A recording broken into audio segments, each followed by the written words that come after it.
देख रहे हैं इंडिया टीवी। कनाडा इतना क्यों बौखलाया हुआ है और कनाडा में किस तरीके से खालिस्तानी समर्थक फल फूल रहे हैं, बाकायदा एक मूवमेंट चलाते हैं, भारतीय राजनयिकों के खिलाफ लगातार बयानबाजी करते हैं, एक रैली निकाल देते हैं। ये सब कुछ क्यों हो रहा है और फिर इसमें भारत का नाम लाकर क्यों बदनाम करने की कोशिश की जा रही है और इस पर भारत का जो कड़ा रुख है, क्या वो कनाडा के लिए साफ संदेश नहीं है कि अभी भी वक्त है, आप सुधर जाइए, अपने स्टैंड को हटा लीजिए, वरना आपको पूरी तरीके से एक्सपोज किया जा सकता है। तो भारत को कनाडा के खिलाफ इतना कड़ा रुख अख्तियार इसलिए करना पड़ा क्योंकि कनाडा पंजाब के आतंकियों और गैंगस्टर्स का फेवरेट पनाहगार बन गया है। खुफिया एजेंसियों के मुताबिक एसएफजे के संस्थापक पन्नू और गैंगस्टर गोल्डी बरार समेत देश के कई दुश्मनों ने कनाडा में पनाह ले रखी है। यानी जो पंजाब के गैंगस्टर होते हैं, जिनकी यहां तलाश पंजाब पुलिस को होती है, जो आतंकी होते हैं जिनकी तलाश एनआईए को होती है, वो बड़ी ही आसानी से कनाडा में जाकर पनाह लेते हैं और फिर वहां जाकर अपने जो संगठन है उनको ऑपरेट करना शुरू करते हैं, भारत के खिलाफ साजिश रचना शुरू कर देते हैं। अब आपके मन में सवाल ये भी उठ रहा होगा कि आखिर पंजाब के सभी गैंगस्टर भागकर कनाडा क्यों चले जाते हैं? कनाडा आखिर इतना सेफ क्यों है इन तमाम गैंगस्टर के लिए, इन तमाम आतंकियों के लिए, खालिस्तानी समर्थकों के लिए? तो इसका जवाब ये है कि कनाडा में इस समय 9 से ज्यादा ऐसे संगठन ऑपरेट कर रहे हैं जो खालिस्तानी समर्थक हैं। इन खालिस्तान समर्थक संगठनों का समर्थन गैंगस्टर्स को मिलता है। ये संगठन ड्रग्स तस्करी, वसूली, मनी लॉन्ड्रिंग जैसी वारदातों को अंजाम देते हैं। ये गैंगस्टर जब फरार होकर कनाडा पहुंचते हैं तो आप अंदाजा लगा सकते हैं कि वहां पर किस तरीके से उनको मदद मिलती है और कैसे फिर अपना जो पूरा एजेंडा है वो चलाते हैं।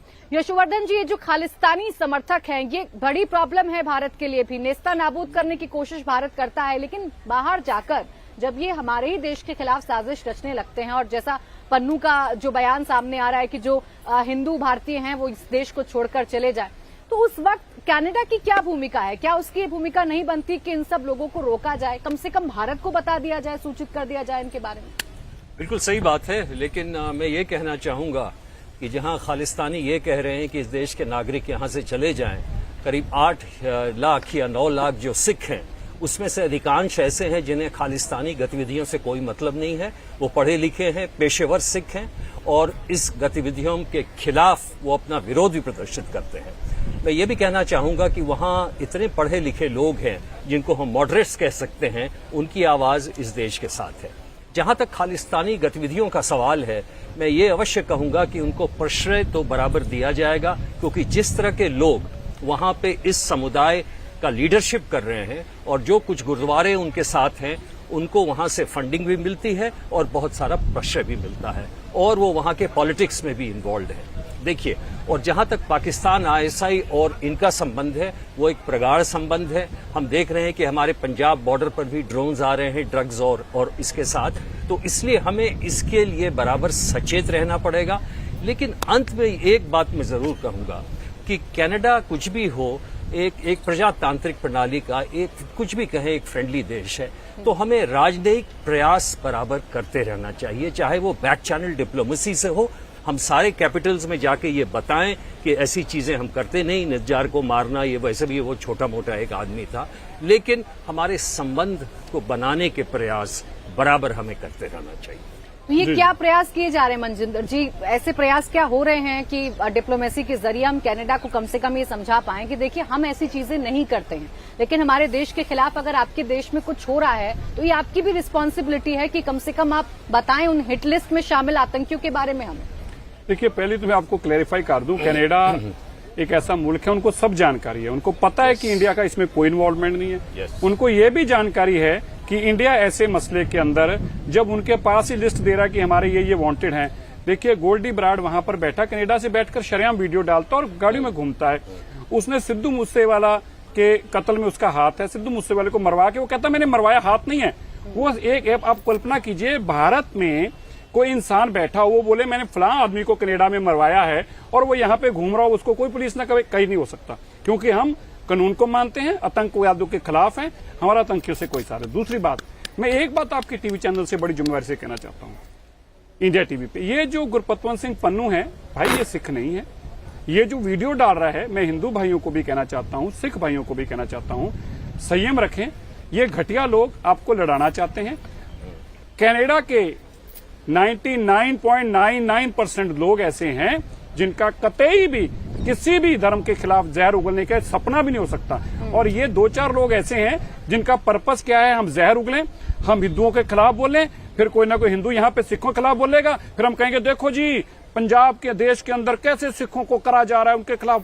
अरे भाई आप जहर उगलने का काम करें। इसलिए मैं हिंदू भाइयों से भी कहना चाहता हूं, सिख भाइयों से भी कहना चाहता हूं, संयम रखें इनका जो मंतव्य है। लेकिन मैं एक बात कनाडा के वासियों को कहना चाहता हूं, पाकिस्तान का हाल देख लो, इसने सारी उम्र भारत से लड़ने में, पंजाब को तबाह करने में लगाई है। शर्म आनी चाहिए उन लोगों को जो आईएसआई का पैसा लेकर और भारत के खिलाफ प्रचार करते हैं। ये वो आईएसआई है जिसने आधे पंजाब की जवानी रोल दी ड्रग्स में और मरवाने में। तुम्हें शर्म आनी चाहिए जो लोग उनसे पैसे लेके और भारत के खिलाफ ऐसी कार्रवाई की बात करते हैं। वोरा साहब, क्या मेरा सवाल सिर्फ इतना ही है, जो मनजिंदर सिंह जी कह रहे थे कि हमारे देश में बैठकर अगर कोई मोस्ट वांटेड किसी भी देश का ये कहेगा कि मैंने फला आदमी को मरवाया, फला आदमी को मरवाया, और यहाँ की पुलिस अगर एक्शन नहीं लेगी तो सवालों के घेरे में तो सरकार आएगी। वही सवालों का घेरा जस्टिन ट्रूडो के आसपास भी तो बन रहा है। तो मेरी राय जस्ट आउट ट्रूडो अगर वो सुन रहा है यही है कि टाइगर बहुत देर तक तू प्रधानमंत्री नहीं रहेगा। अब तेरे पास जमीन बहुत है, तेरे पास फार्मर्स हैं, टेररिस्ट हैं, तेरे पास इंडस्ट्रियलिस्ट हैं पंजाब से, तो एक खालिस्तान स्टेट ऑफ कनाडा बना दे, तू वहां का गवर्नर बन जा। पंजाब से जितने लोग आना चाहते हैं तेरे पास आ जाएंगे। पंजाब से कोई नहीं जाएगा, मैं माफी चाहता हूं। Thank you very much. दुनिया भर के जितने लोग वहां जाना चाहते हैं, मैं सब लेट मी कंप्लीट इजाजत है सर। नहीं, जितने दुनिया भर के आतंकी फतंकी जितने हैं वहां बना दो, तेरे पास जमीन बहुत है, प्रॉब्लम सॉल्व्ड। नमस्कार, जय हिंद। देखिए मैं आपको एक बताना चाहता हूं, पंजाब में इन लोगों ने बहुत बार चुनाव लड़के देखा है। इनकी जमानत पंजाब के लोग जब्त कराते हैं।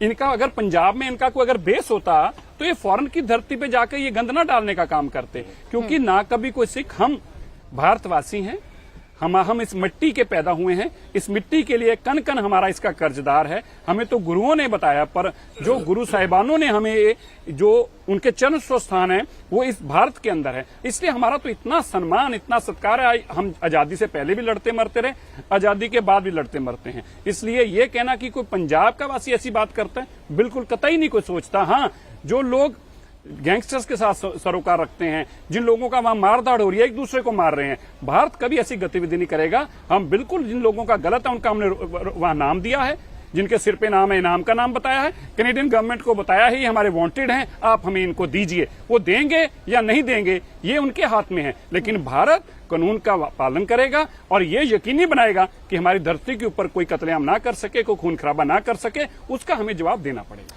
एक एक करके जिस तरीके से मोस्ट वांटेड यशवर्धन जी जो भारत के हैं, एनआईए की लिस्ट में जो शामिल हैं, जिस तरीके से कत्ल हो रहा है उनकी हत्याएं हो रही हैं, कुछ ऐसे हैं जो गायब हैं जिनके बारे में जानकारी नहीं मिल रही है, और फिर कनाडा का पीएम का ये बेतुका बयान देना, क्या वाकई में ऐसा संभव है खुफिया एजेंसियों के द्वारा कि अगर कोई देश कॉपरेट नहीं कर रहा है, कोई देश हमारे जो दुश्मन हैं उनके बारे में हमें सूचित नहीं कर रहा है, और वहां पे वो फल फूल रहे हैं, आराम से बढ़िया लाइफ जी रहे हैं बैठकर, तो ऐसा संभव है कि ऐसी कुछ घटनाक्रमों को अंजाम देकर एक मैसेज दिया जा सके कम से कम? देखिए, इजराइल में, अमेरिका में, रशिया में ऐसी कार्रवाई होती है, लेकिन इंडिया में हम ऐसी कार्रवाई नहीं करते।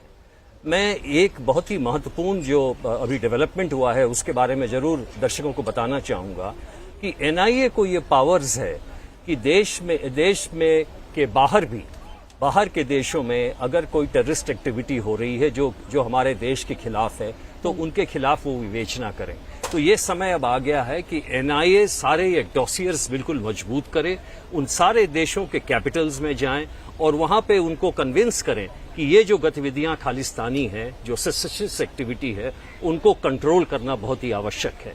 इस संबंध में कनाडा का पक्ष बहुत ही कमजोर है, क्योंकि उन्होंने देश विरोधी ताकतों के खिलाफ कुछ भी कार्रवाई नहीं की है, जबकि उन्होंने अपने लोगों के खिलाफ जब छोटे से स्ट्राइक्स में भी लोगों को अंदर किया है और बंद किया है। तो दो मुंही बात करना ये गलत है। जहां इंडिया का सवाल है, उन्हें यहां भी एक्शन लेना चाहिए।